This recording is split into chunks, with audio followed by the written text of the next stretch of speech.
शुरू कर। ओम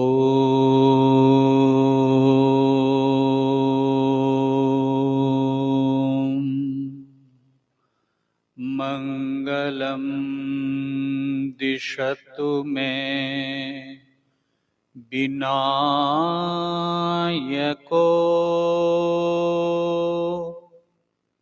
मंगलम दिशतु मे सरस्वती मंगलम दिशतु मे माहेश्वरी मंगलम दिशतु मे सदाशिव सानन्दमानन्दवने वसन्तम् आनन्दकन्दम् हतपापवृन्दम्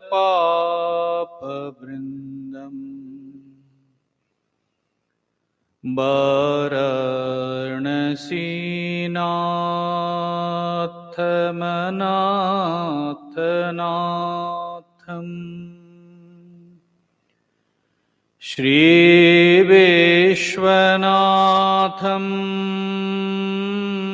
शरणं प्रपद्ये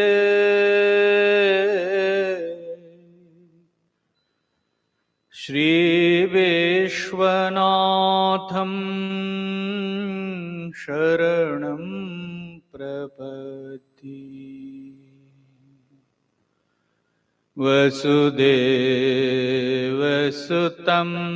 देवं कंसचाणूरमर्दनम्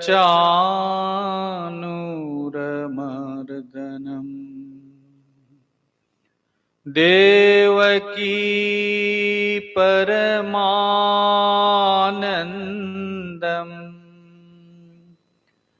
कृष्णं वन्दे जगद्गुरुम् कृष्णं वन्दे जगद्गुरुम्।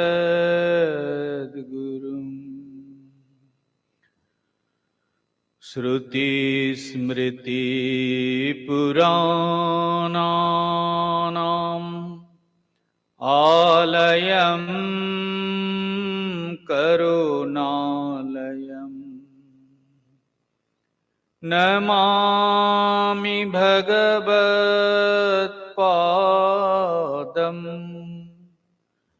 शङ्करं लोकशङ्करम् नमामि भगवत्पादं शङ्करं लोकशङ्करम्। ॐ शान्ति शान्ति शान्ति।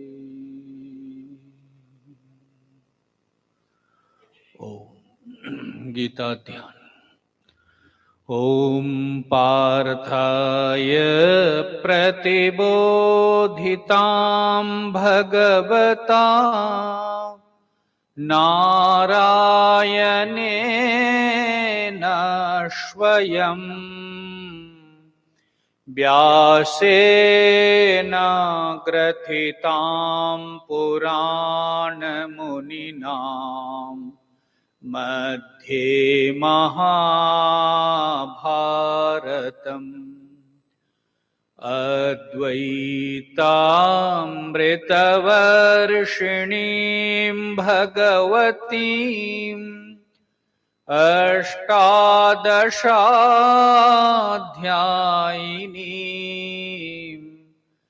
अम्ब त्वामनुसन्दधामि भगवत् गीते भवद्वेषिणीम् नमोऽस्तु ते व्यासविशालबुद्धे फुल्लारविन्दायतपत्रनेत्र येन त्वया भारततैलपूर्णा प्रज्वालितो ज्ञानमया प्रदीप प्रपन्ना पारिजाताय तोत्रवेत्रैकपाणये ज्ञानमुद्राय कृष्णाय गीतामृतदुहे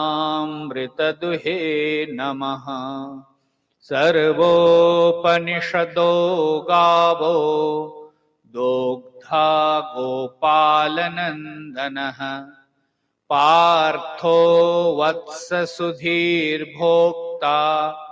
दुग्धं गीतामृतं महत्।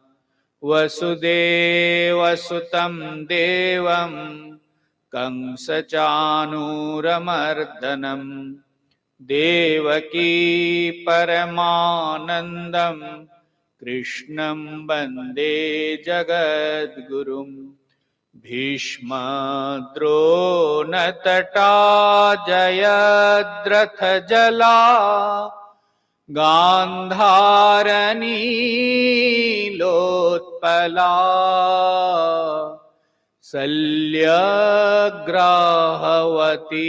कृपेण वहनी कर्णेन बेलाकुला अश्वत्थामविकर्णघोरमकरा दुर्योधनावर्तिनी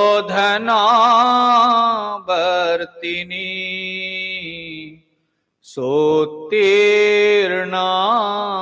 खलु पाण्डवैरननदी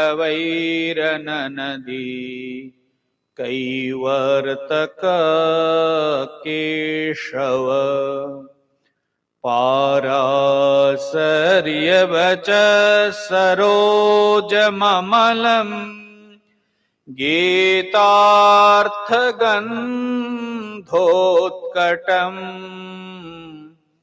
नानाख्यानककेशरं हरिकथा सम्बोधनाबोधितम् लोके सज्जनषट्पदैरहरः पेपीयमानं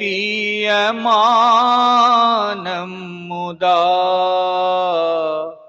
भूयाद्भारतपङ्कजं कलिमल प्रध्वंसिना श्रेयसे। मूकं करोति वाचालं पङ्गुं लङ्घयते गिरिं यत्कृपातमहं वन्दे परमानन्दमाधवम्। यं ब्रह्मा वरुणेन्द्ररुद्रमरुत स्तुन्वन्ति दिव्यैस्तवैर्वेदैः साङ्गपदक्रमोपनिषदैः गायन्ति यं सामगा। ध्यानावस्थिततद्गतेन मनसा पश्यन्ति यं योगिनो यस्यान्तं न विदुः सुरासुरगणा। देवाय तस्मै नमः। देवाय तस्मै नमः। हरि ओम हरि ओम हरि ओम। भगवत भक्त जन श्रीमद् भगवत गीता के 18वें अध्याय के 55 नंबर श्लोक का उच्चारण करते हैं। ओम श्री परमात्मने नमः। बोलिए। श्री भगवानुवाच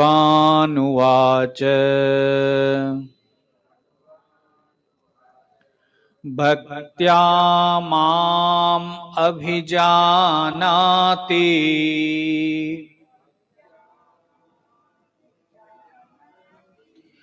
यावाञ्जश्चास्मि तत्त्वतः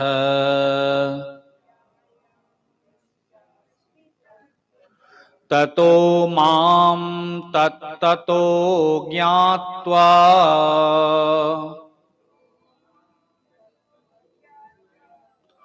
विशते तदनन्तरम्। भक्त्या माम् अभिजानाति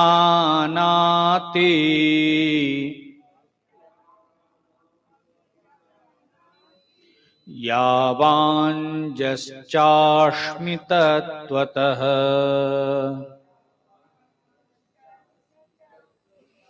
ततो मां तत्ततो ज्ञात्वा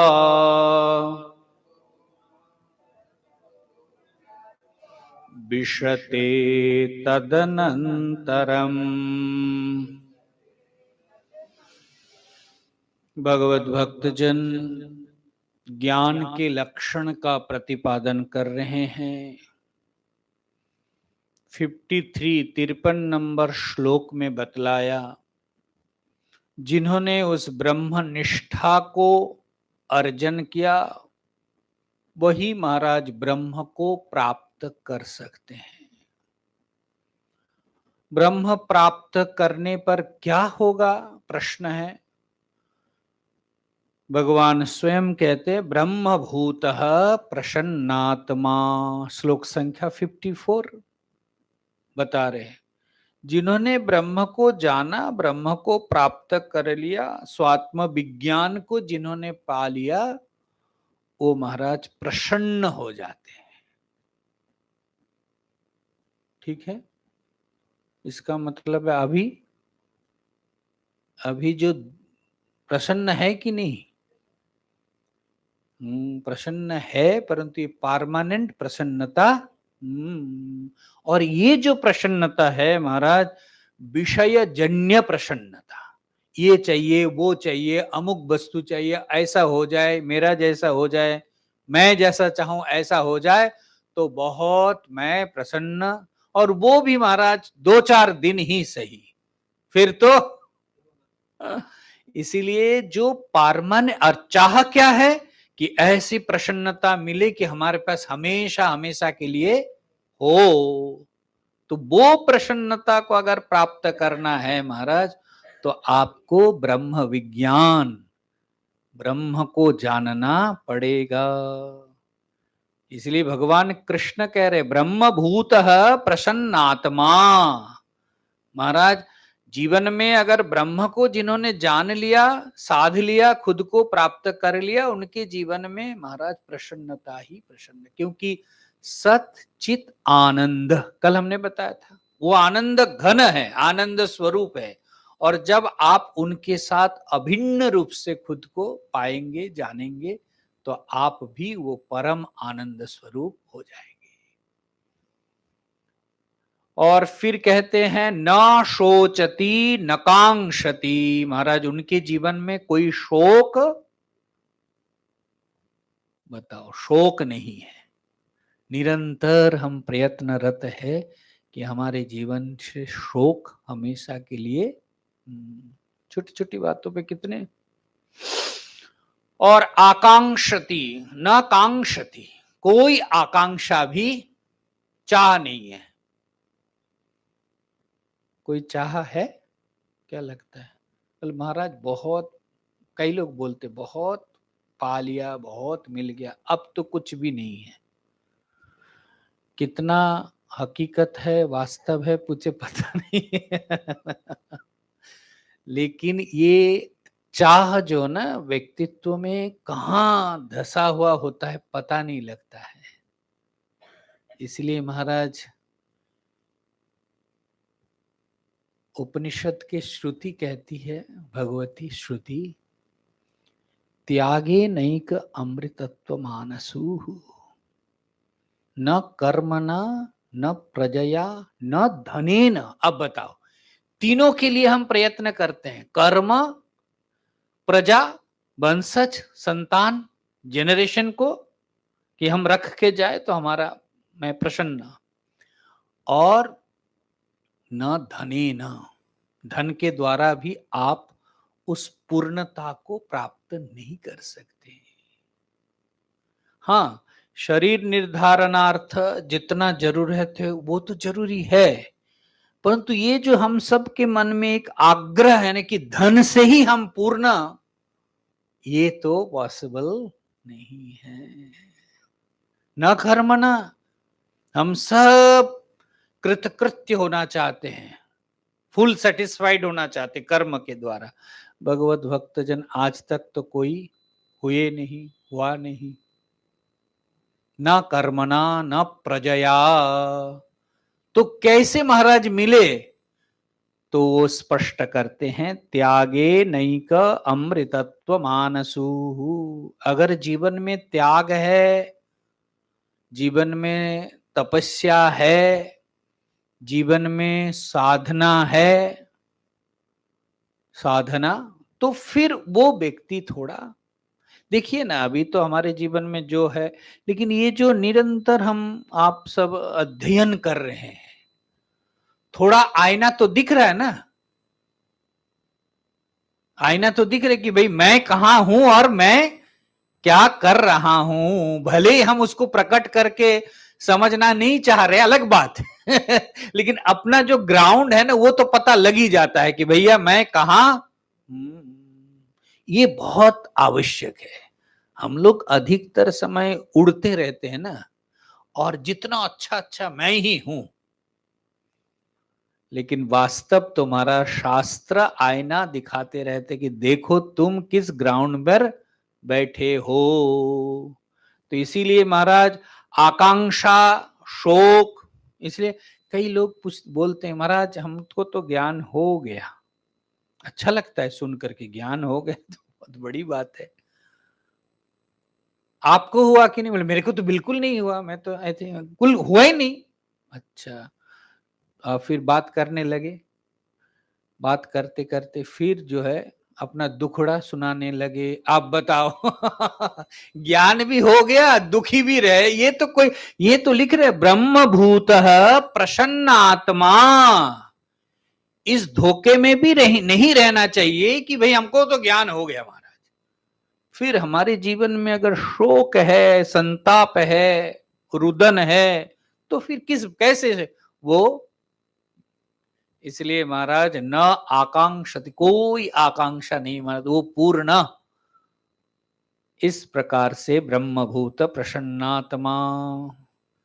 और ऐसा जो व्यक्ति है समः सर्वेषु भूतेषु, वही महाराज सभी भूतों में समान दृष्टि। भगवान कृष्ण आगे के श्लोक में पहले बता के आए हैं, आत्मौपम्येन सर्वत्र समम पश्यति योर्जुन सुखम वा यदि वा दुखम।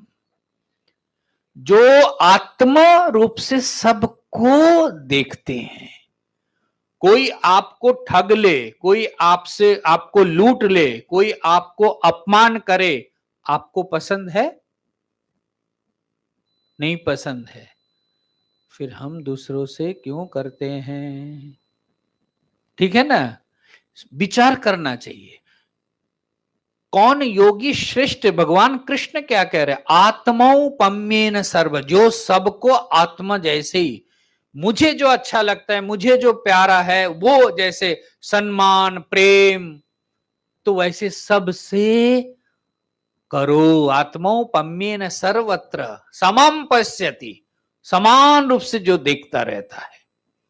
सुखम वा यदि वा दुखम, जैसे सुख हमें पसंद है, दुख हमें बिल्कुल पसंद नहीं है, ऐसे सबको महाराज वो सुख पसंद है, दुख।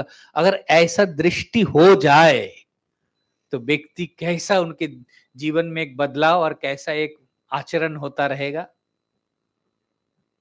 तो इसीलिए महाराज समहा दृष्टि कितने विस्तार और कितना उच्च स्थिति है। हम तो कहना ही क्या है, हमारे व्यवहार में इतना विषमता है, उठने बैठने से लेकर के। तो विषमता है मतलब ये ऊपर की दृष्टि है, हम ऊपर की दृष्टियों से देखते, समाज में स्टेटस और वो उनका लेवल और ये, लेकिन प्रत्येक के अंदर वो अगर झांक सकते हैं कि वही है, हम जिसको मंदिर में प्रणाम करके आए, पूजा करके आए, उन्हीं का सचल विग्रह ये है। भागवत में कहा ना भगवान कि जो अचल विग्रह में पूजन तो करते हैं, लेकिन सचल को जो अवज्ञा करते हैं उसका अर्चा पूजा में ग्रहण। अब बताओ कितना भयंकर भगवान का ये। अचल में तो बहुत दिल लग जाता है, परंतु सचल में जो न्यून दृष्टि करते हैं वैसे साधक की पूजा में ग्रहण नहीं करते। इसलिए भगवत भक्तजन जिन्होंने ब्रह्म को प्राप्त कर लिया, परमात्मा को प्राप्त कर लिया, उनके अंदर वो सब में वो चैतन्य, वो परमात्मा को वो देखते रहते हैं। और मद यही है, देखिए, मद भक्तिम लभते पराम, और ऐसा जो भक्ति है वो पर को पर भक्ति के द्वारा मुझे प्राप्त करते हैं। और फिर भक्ति के द्वारा क्या मिलता है, तो ये 54 नंबर जिसका उच्चारण हम लोगों ने किया कि भक्त्या, भक्ति से आपको क्या मिलेगा महाराज। कई लोग, कल या परसों हमको किसी ने पूछा, नाम तो नहीं लूंगा, सत्संग ही है रेगुलर, कहते महाराज सब तो हो रहे हैं, भौतिक उन्नति कुछ नहीं।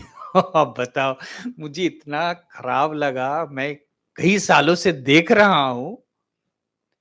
अब बताइए, अगर भौतिक उन्नति चाहिए तो महाराज आपने गलत जगह पे आए।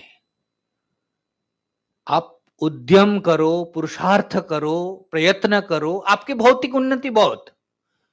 फिर कहते महाराज लोग ताना देते रहते, इतना तो दौड़ते हो, इतना कुछ करते हो, तो तुम तो जैसे वैसे ही हो। अब बताइए, वो व्यक्ति को आप कुछ भी बोलो ना, उनको समझ में नहीं आया, क्योंकि उनके उन्नति चाहिए भौतिक। और ये केवल मुझे बाद में क्लिक हुआ कि ये सज्जन, ये पहली बार मुझे पूछा, ऐसे नहीं, पहले 2-3 साल पहले भी एक बार पूछा था, उस समय मैंने अच्छा ही उत्तर दिया था। आप बताइए क्या कर रहे हैं, अगर सीधा सीधा कोई पूछ दे क्या कर रहे हैं, टाइम पास नहीं है? मुझे तो लगता है टाइम पास है, खराब लग सकता है आप लोगों को। हम सत्संग साधना कर रहे, अगर भौतिक उन्नति, भगवान कहीं नहीं बोला कि तुम माला फेरते जाओ तुम्हारा दुकान में चला दूंगा, बिल्कुल नहीं बोला हमारे। आप पुरुषार्थ करो, अब उद्यम करो, आपके उन्नति का कारण होगा।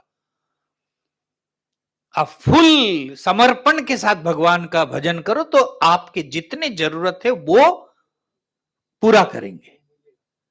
लेकिन हमारा ये, हम सत्संग कर रहे हैं, संतों के संग कर रहे हैं, हमारा भौतिक उन्नति हो जाए, बहुत गलत विचार है। मैंने बोला देखिए, आप निश्चय कर लीजिए कि भौतिक उन्नति होने वाला, खराब लग सकता है।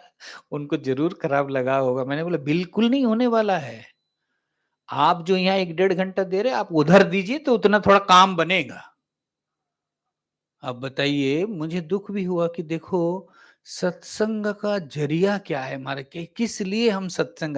मैंने बोला आपको जो उन्नति, आपको आपकी हृदय में जो शांति, वो मिल रहा है कि नहीं? वो क्या प्राप्ति नहीं है? आपको कुछ बैग भर के धन दे दे वही आपकी प्राप्ति है?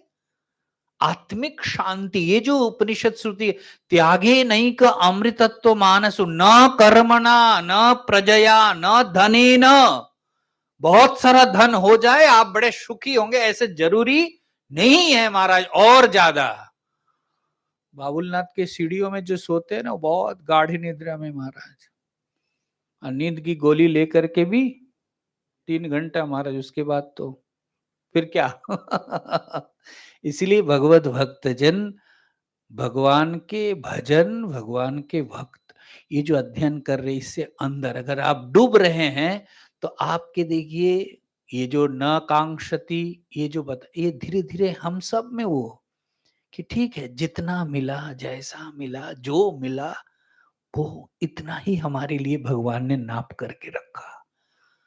हाय हाय करने से विदा होने के पहले हाय हाय ही होगा। तो इतना समझ करके अगर हरि हरि बोलते जाओ तो विदाई के समय भी हरि स्मरण आएगा, सीधी बात है।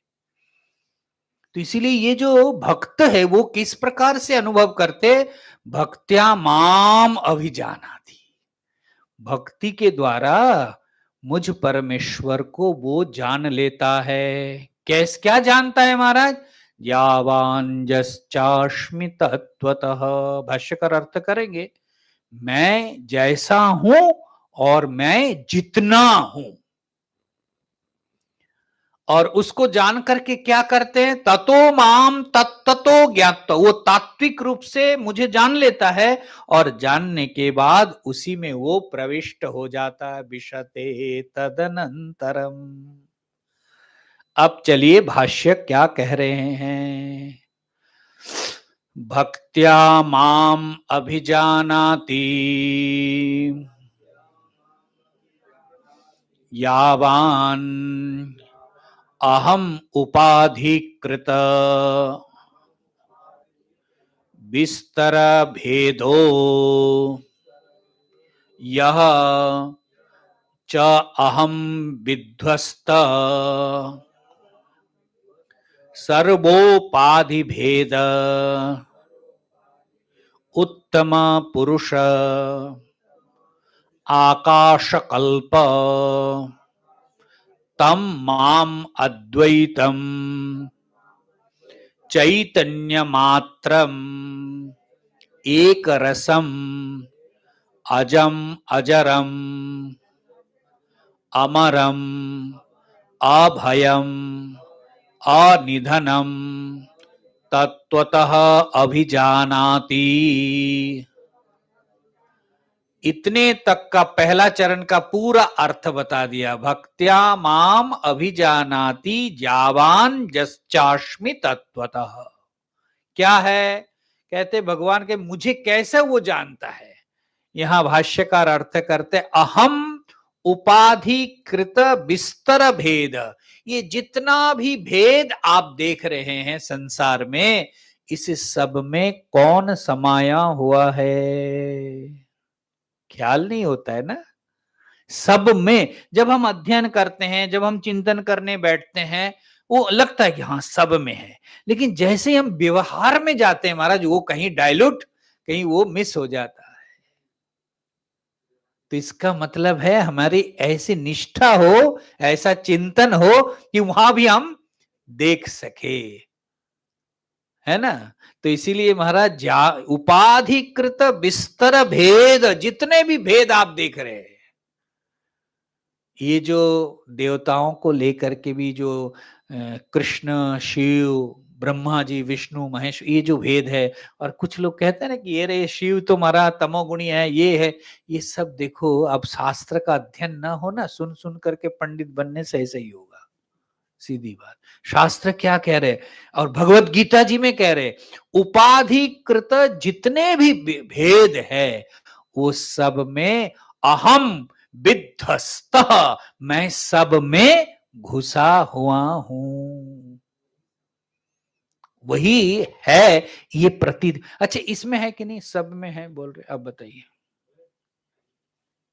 फूल में है, चढ़ाते इसलिए है क्या।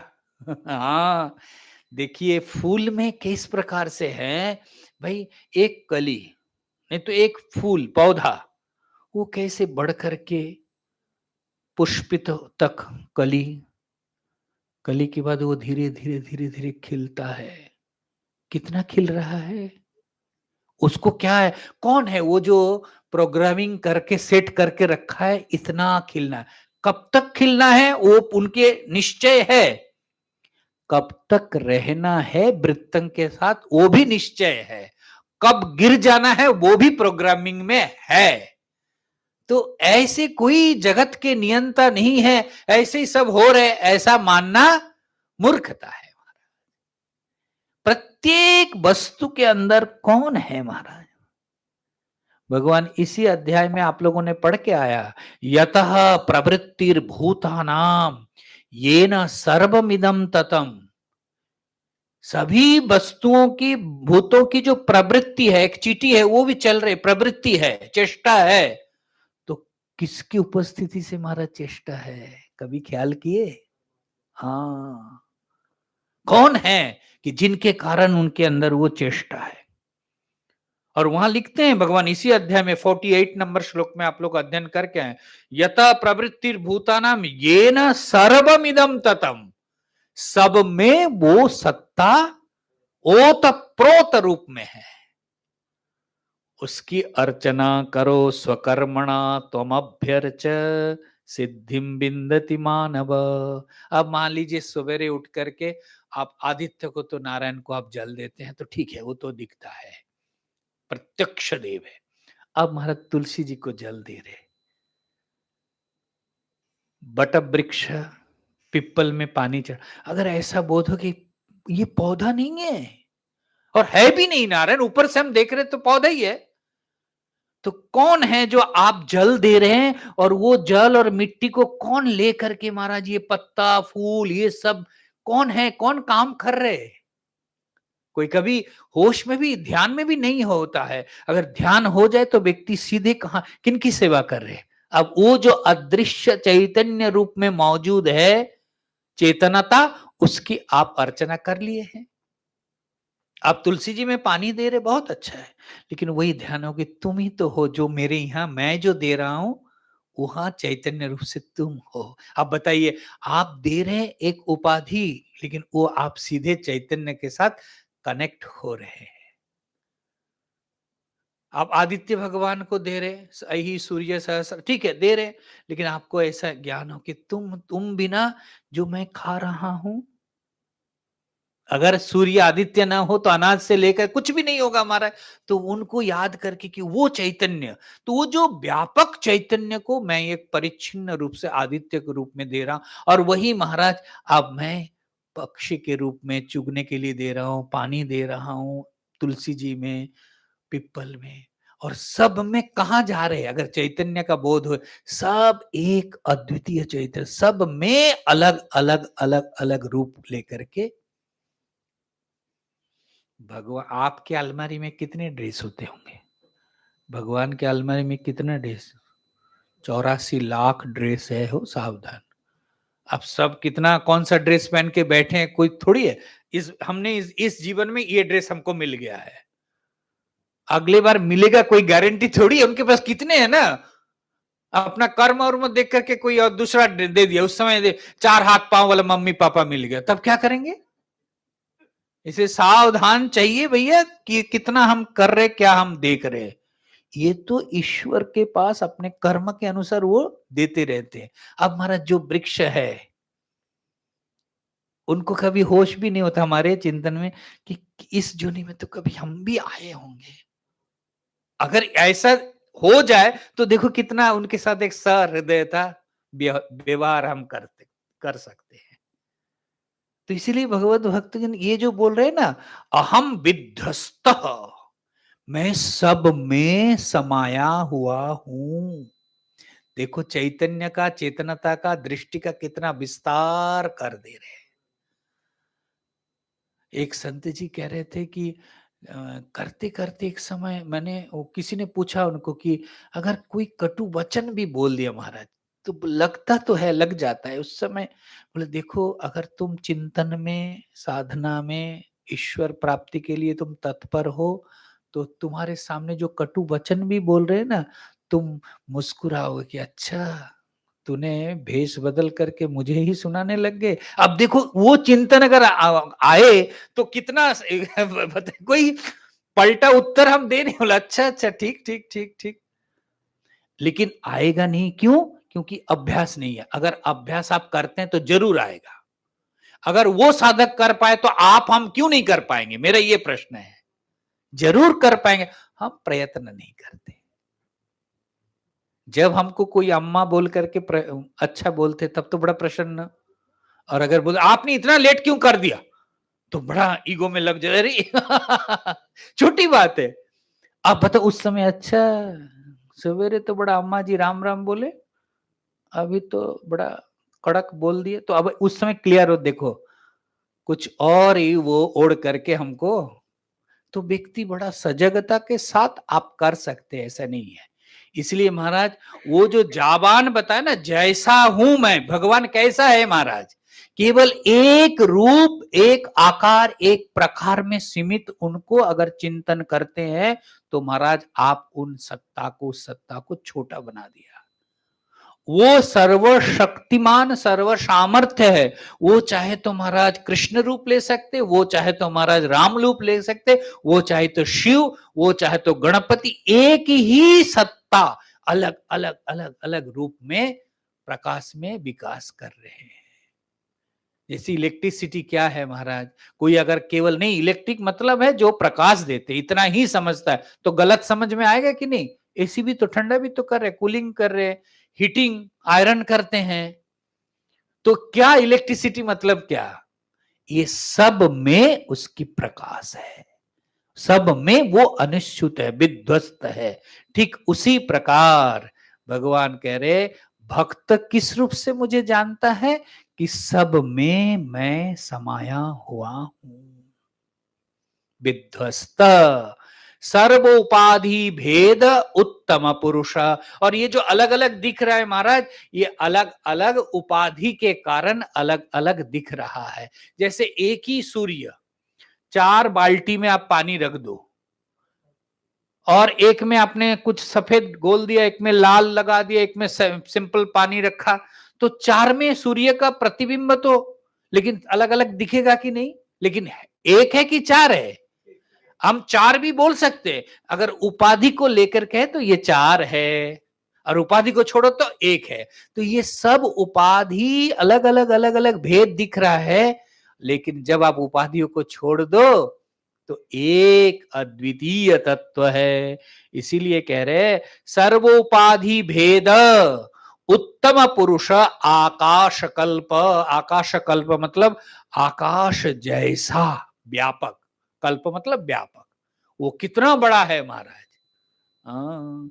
विश्वरूप जब अर्जुन ने देखा, सब देख रहे ना अर्जुन, और अर्जुन वो भी देख रहे युद्ध क्षेत्र में, वो सबको उठा उठा के खा रहे, भयंकर एक रूप तभी तो वो डर करके प्रणाम करने लगे ना, उधर अधस्तात प्रणाम, सामने ऊपर दाएं बाएं तुमको प्रणाम, आप तो महाराज पहले जैसे रूप में आ जाओ तो इसलिए इस प्रकार से वो आकाश कल्प, सभी उपाधियों से अलग महाराज, वो कोई उपाधियों से उनका कोई वास्ता कोई संबंध नहीं, एक एक ड्रेस एक एक आवरण लेकर के बैठे हैं। जैसे हम कभी ये ड्रेस पहनते हैं, कभी ये कलर का पहनते हैं, कभी वो कलर का पहनते हैं, जिस कलर भी पहनो, पहनते तो मैं ही हूं, आप ही पहनते हैं ना। ठीक उसी प्रकार वो चैतन्य, वो जो परमात्मा वही सब में समाया, वो बैठा हुआ है। आज अलग अलग अलग, कोई महाराज पशु योनि मिला, कोई मनुष्य योनि मिला, मनुष्य योनि में भी कोई उच्च कोई नीच, ये सब में उसको देखो। और वो जो 48 नंबर श्लोक, इसलिए मैं उसको याद किया कि भाई उसको ख्याल करना है। यतः प्रवृत्ति, अगर किसी के प्रति किसी में भी थोड़ा भी प्रवृत्ति आप देख रहे, चेष्टा, प्रवृत्ति का भाष्यकार अर्थ करते कर्म चेष्टा, अगर किसी के पास आप देख रहे कर्म चेष्टा है तो समझना चाहिए वहां चैतन्य रूप में परमात्मा मौजूद है।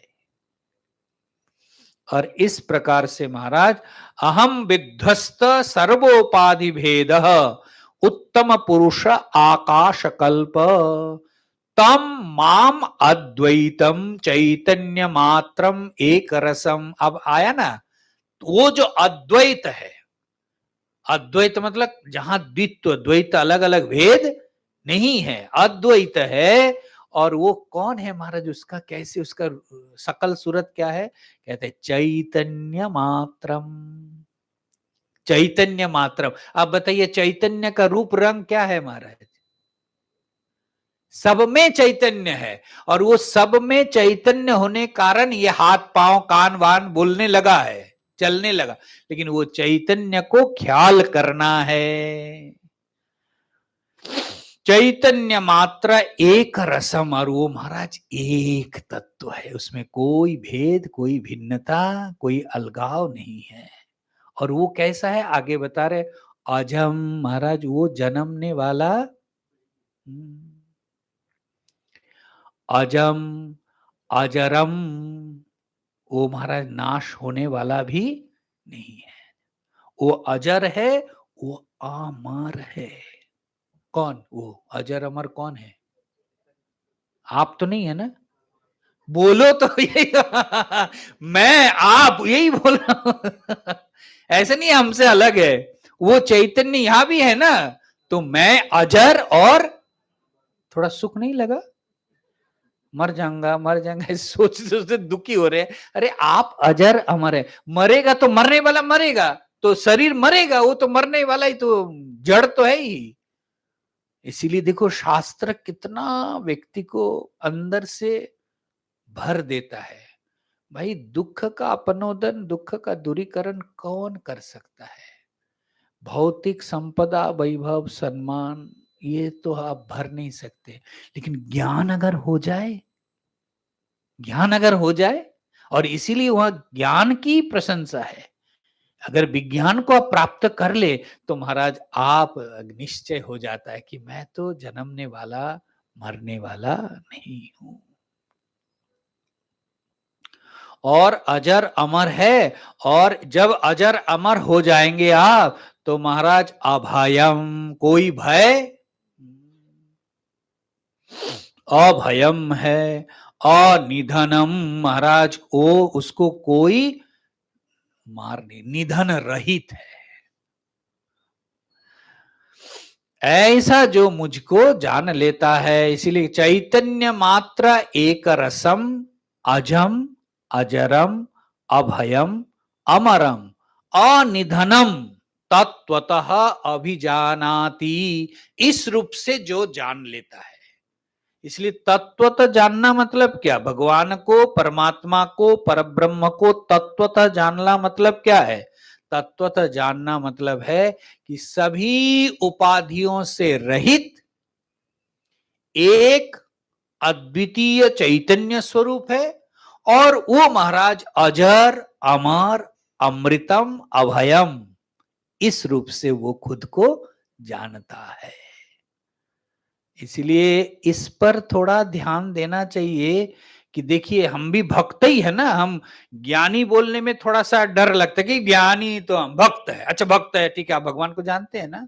भक्त मतलब भगवान को जानना, किस रूप से जानते हैं? अगर आप कोई बेष्टि में कोई छोटे हिस्से को ही भगवान के रूप में जाना, तो आपने भगवान को नहीं जाना। हमारे भगवान जो है व्यापक है, चैतन्य रूप है, उनका कोई आकार प्रकार रूप नहीं।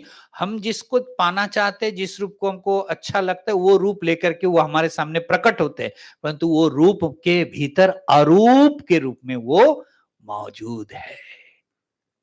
तो वो जो चैतन्य सत्ता है उसको आपको ध्यान करना है। और जब हम उपासना करते थे तो विधि है कि आप तो सर्वव्यापक है, आप तो चैतन्य रूप है, लेकिन मैं तो इस चैतन्य और व्यापक नहीं हूं, तो मैं तो छोटा सा बन करके, तो आप इस मूर्ति में, चाहे कृष्ण हो, चाहे शिव हो, चाहे अम्बे माँ हो, इस मूर्ति में आप हमारे लिए पूजा ग्रहण करने के लिए आप इसमें अवतरण कीजिए। अब देखो आपके कॉन्सेप्ट वो हो कि आप तो व्यापक है, लेकिन मैं तो अभी तक व्यापक नहीं हो पाया, इसलिए आप हमारे इस बेष्टि में, छोटे से मूर्ति में, आप उसको लेकर आप यहां प्रकट होकर के हमारे पूजा को। तो देखो साथ साथ ज्ञान के भी एक विस्तार, और साथ साथ आपकी उपासना भी, लेकिन वो नहीं है केवल इसी में है, तो फिर मुझे लगता है कि उनकी सत्ता को आप किस रूप से देख रहे हैं? भगवान, कुछ लोग होते हैं ना, भगवान को केवल छोटे से आकार में ही पसंद है, बड़ा हो गया कृष्ण तो उसको कई लोग नकार भी दे, नहीं अब तो नहीं, अब बताओ। भगवान को भी दूर बैठ करके सोचता है कि हमारा हाल तो ये लोगों ने जो किया रे भैया। ठीक है आग्रह में छोटे में, लेकिन वो कभी बड़ा नहीं होगा।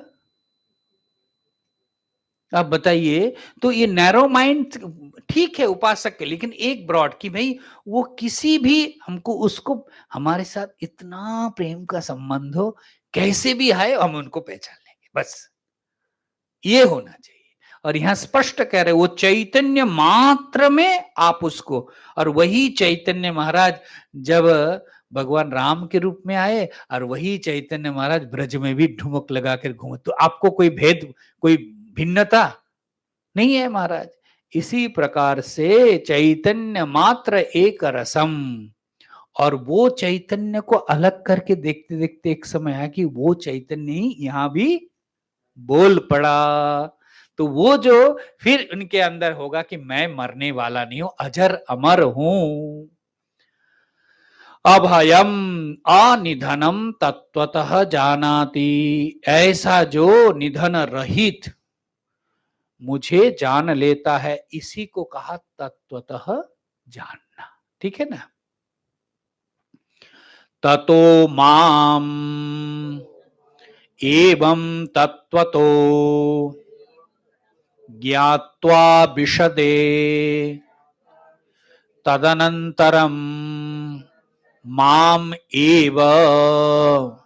हाँ, और जब वो तत्वतः उसको जान लेता है महाराज परमात्मा को, तो कहते हैं उसी जैसे ही जाना उसी समय उसमें वो प्रवेश हो गया। प्रवेश मतलब ऐसा कुछ नहीं कि कहीं जाके घुस गए, ज्ञान हुआ जैसे आपने स्विच दिया तो अंधकार कहां गए महाराज। अब लाइट आपने जलाया और अंधकार धीरे धीरे निकल रहा, ऐसा होता है क्या? तो उसी प्रकार जैसे अपने ज्ञान हुआ महाराज, उसी समय आपके अंदर एक प्रकाश, या इसी को यहां कह रहे हैं, वो प्रवेश जो है ना उसी को कह रहे हैं तत्वतो ज्ञात्वा विशदे तदनंतरम। जैसे ही वो जाना कि भाई वो चैतन्य सर्वत्र है, और वही चैतन्य जैसे जैसे ही एक ऐक्य का अनुभव हुआ, एक रस का, वो वैसे ही उनको प्रविष्ट हो गया। तो अब महाराज जहां वो था वो भेद में, और महाराज जब अल्प में था, और जैसे ज्ञान हुआ तो वो अल्पता को छोड़ करके व्यापक में विस्तार में प्रवेश कर गया। न अत्र ज्ञानांतरम प्रवेश क्रिया भिन्ने विवक्षिते ज्ञात्वा विशदे तदनंतरम इति किम तर्हि फलांतरा भाव ज्ञान मात्रम एव क्षेत्रंगं चापि मां विद्धि इति उक्तत्वात्। ये जो मूल में आया ना विशते तदनंतरम, उसका अर्थ बता रहे हैं। ज्ञात्वा विशदे तदनंतरम, ज्ञात्वा शब्द बताया ना, जान कर। ये जो ज्ञात्वा शब्द का क्या अर्थ है, तो जान ज्ञान अक्त प्रत्यय का अर्थ दो क्रियाओं को युक्त करके बताते व्याकरण में। जैसे भुक्त्वा गच्छति, खा करके वो गया, तो खाना भी एक क्रिया है और जाना, तो उसको जोड़ने के लिए एक अक्त प्रत्यय का व्याकरण में व्यवहार। तो यहां जो ज्ञात्वा लिखा इसका मतलब दो हो रहे हैं ना, पहले जाना फिर प्रवेश हुआ। तो आप कैसे कह रहे तत्क्षण उसी में प्रविष्ट हो जाता है? दो क्रिया है हमारे, पहले जाना और फिर महाराज प्रविष्ट हुआ। तो यहां कह रहे ऐसा नहीं, दोनों भिन्न क्रिया, यहां विवक्षा नहीं है। भिन्ने क्रिये भिन्ने विवक्षिता न, ऐसा दोनों भिन्न भिन्न क्रिया नहीं है। ज्ञात्वा विशदे तदनंतरमिति किम तरी, कहते महाराज यहाँ कोई फलांतर के अभाव, ज्ञान मात्र, यहाँ तो दो कर्म है, यहाँ तो ज्ञान कोई कर्म, ज्ञान जानना ही उसका, हाँ ज्ञान कोई, आप जाना, जानने के बाद आप कुछ क्रिया करो तब आपको, ऐसा नहीं है। ज्ञान मतलब आप उसी समय फल को प्राप्त कर लिया। इसलिए प्रवेश शब्द जो है ना, प्रविष्टम, ज्ञात्वा शब्द जो बताया, वहां दो क्रिया नहीं है महाराज, वो एक क्रिया का ही विवक्षा है, ऐसा समझना चाहिए। इसलिए भगवत भक्तजन इसके बाद थोड़ा सा एक शास्त्रार्थ बता रहे हैं कि ज्ञान निष्ठा, पहले बताया ना निष्ठा शब्द को लेकर के, तो इसका चिंतन मैं कल करूंगा। ये जो प्रसंग है इसको ख्याल जरूर कीजिएगा, क्योंकि इसको लेकर के जो थोड़ा नैरो माइंड है उनका सेटअप, उनका थोड़ा भाष्य आदि देखने से लगता है कैसा खींचातानी इस पर करते हैं। भक्ति का मतलब क्या है? एक में आग्रह कि सब में प्रतिभास, ठीक है ना। अब जब हम एक विशिष्ट मूर्ति को ही आराध्य मानते हैं, मानो, लेकिन जब अन्य को तुच्छ मानते हैं वो बहुत गलत हो जाता है। तो इसीलिए उस पर ख्याल करना चाहिए। एक मूर्ति जरूर हमारे, हमको ये ड्रेस बहुत अच्छा, कितने ड्रेसेस में एक ड्रेस, ये कलर तो मुझे बहुत प्यार, फेवरेट कलर है ना, तो फेवरेट कलर है उसको आप मानो, लेकिन बाकी कलर को एकदम तुच्छ मान दो, ऐसा तो, खास करके जो भक्त है, बाकी तो ज्ञानी कर्मी ऐसे जाने ही दो, भगवान तो भक्त्या बोल रहे हैं ना, भक्ति के द्वारा आप भगवान को किस रूप से जान रहे, सीधी बात है, भक्ति के द्वारा भगवान को किस रूप से। इसलिए जो सनातनी है ना, मैं तो यही कहूंगा, जो सनातनी पंचदेव उपासक, उनको कहीं जाकर के प्रणाम करने में, झुकने में, बैठने में कोई आपत्ति नहीं है। अगर कोई एक विशिष्ट आग्रह है तब तो महाराज उनको लगेगा कि ये तो ठीक है, लेकिन मेरे आराध्य, वो तो फिर थोड़ा भेद उनके अंदर थोड़ा लग जाता है। इसलिए भगवत भक्तजन, मैं यही निवेदन करूंगा कि गीता जी का चिंतन कर रहे हैं, तात्विक पक्ष को थोड़ा ध्यान रखना चाहिए। सभी आराध्यों को उत्कृष्ट और सभी तत्व को उन्हीं का प्रकाश विकास है, ऐसा मान करके देखना चाहिए। हाँ, आग्रह भले हमारा ये हो, ऐसे तो मांडुक्य के अलात शांति में तो लिखा है कि आग्रह ही बंधन का कारण है, अंत में लिखा है जितना आप आग्रह करोगे वो आग्रह ही अज्ञान है और वो आग्रह ही बंधन का कारण है। कोई आग्रह ना रखो।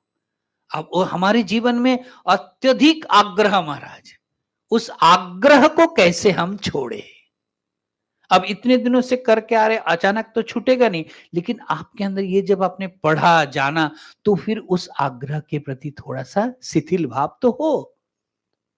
और जितना जितना देखिएगा शिथिल होता जाएगा, उतने आप खिलते जाएंगे। हम तो यही कहेंगे, खिलना, और वही खिलना ही महाराज व्यापकत्व ही अजरता है, अमरता है, और उस वही हमारे जीवन का ध्येय है। ठीक है, फिर आगे का थोड़ा शास्त्र चिंतन है, कल हम करेंगे।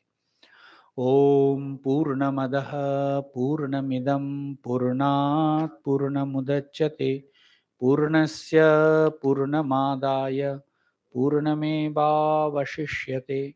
ओम शांति शांति शांति। शंकरं शंकराचार्यं केशवं बादरायणं सूत्रभाष्य कृतो वंदे भगवन्तो पुनः पुनः। ईश्वरो गुरुरात्मेति मूर्तिभेद विभागिने व्योमपदव्याप्तदेहाय दक्षिणामूर्तये नमः। ओम शांति शांति शांति। कृष्णार्पणमस्तु।